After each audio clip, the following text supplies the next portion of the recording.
Hi mga kabakyard, nandito po ako ngayon sa project natin na Spangled Pearlback Hagoromo at saka yung Lutino na Hago breed.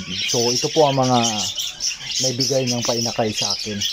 So mayroon po ditong Pearlback Hagoromo Green. So ayan, ganda po ng ano niya, ang pagka pearlback niya. Isa po siyang male. At saka mayroon ding lumabas dito na Lutino Pearlback Hagoromo. At saka mayroon ding Spangled Pearlback Hago. So ayan, yung medyo nakaduko. So katabi po niya ang kanyang papa. At saka mayroon din ditong Sky Blue Pearlback Hagoromo. So napakaganda po ng mga naibigay sa project natin. So tingnan ko din ang loob dahil i-harvest na natin ang 4 na mga painakay nila. At saka isama din natin yung 2 noong nahuli sa pag-harvest natin sa 8 pieces na mga painakay sa aking Pearlback Hago na parisan na Bio Pearlback Hago Male at saka yung Green Hago breed. So ngayon, titingnan muna natin ang loob mga kabakyard kung ano na ang nangyari dahil palagi nang nasa loob ang hen. So baka maitlog na sila.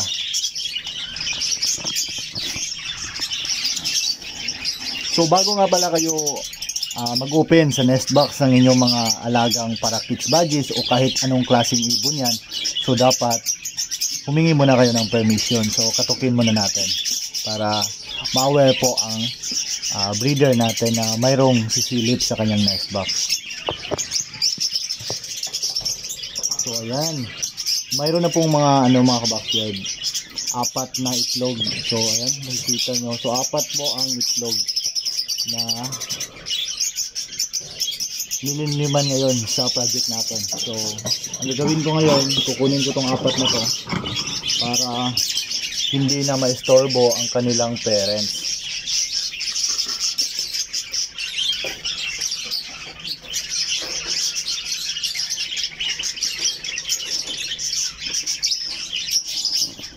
So napakaganda pong mga kabakyard na nailabas na Lutino Pearlback Hagoromo at saka itong Green Pearlback Hagoromo. So ayan, napakaganda. So gagawin natin itong materials mga kabakyard for the year of 2025. So sila po ang ipa-project natin para makapagpalabas tayo ng mga pangmalakasang ibon dito sa ating munting backyard. So ayan, ito po ang Lutino. So napakaganda po mga kabakyard. So tingnan nyo, ayan, napakaganda po ng pearlback niya sa likod. So sunod naman natin yung green. So, maganda din ang green mga kabakyard.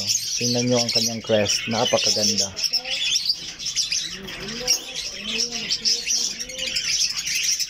So ayan po sila. So ganito kaganda ang nailabas ng parisa natin na Hago breed Lutino female and then yung Spangled Pearlback Hagoromo.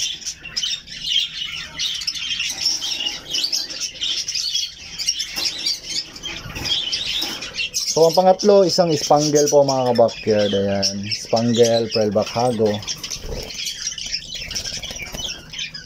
So ayan, katulad po siya sa kanyang papa. Napakagandang ibon. Ang ganda ng pearl niya. Ayan, kitang kita.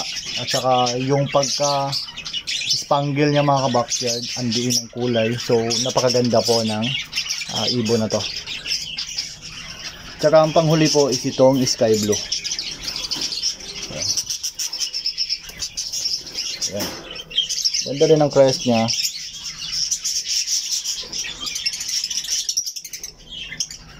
So ayan po sila mga kabakyard. Ito po ang naging result sa project natin na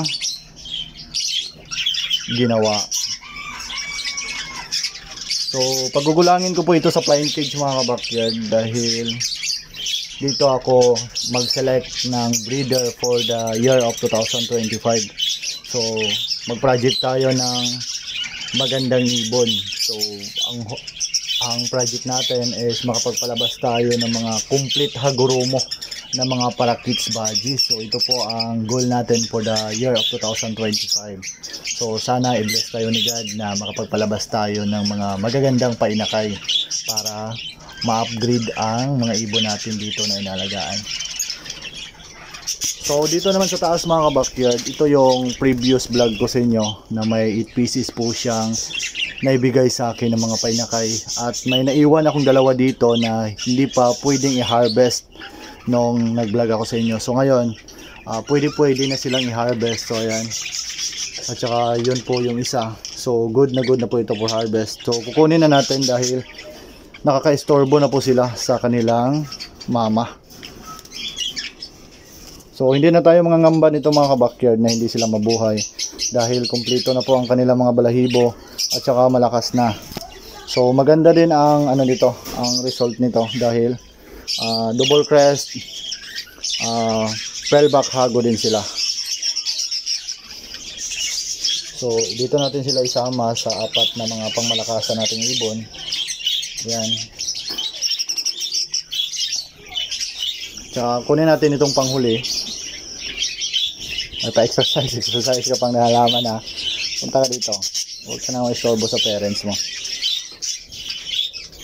So napakaganda po ng crest niya mga ka-backyard oh.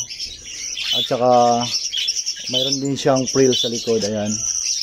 So maganda din itong gawing materialis. So marami tayong pagpipilian na materialis mga ka-backyard sa pagka-project natin ngayong 2025.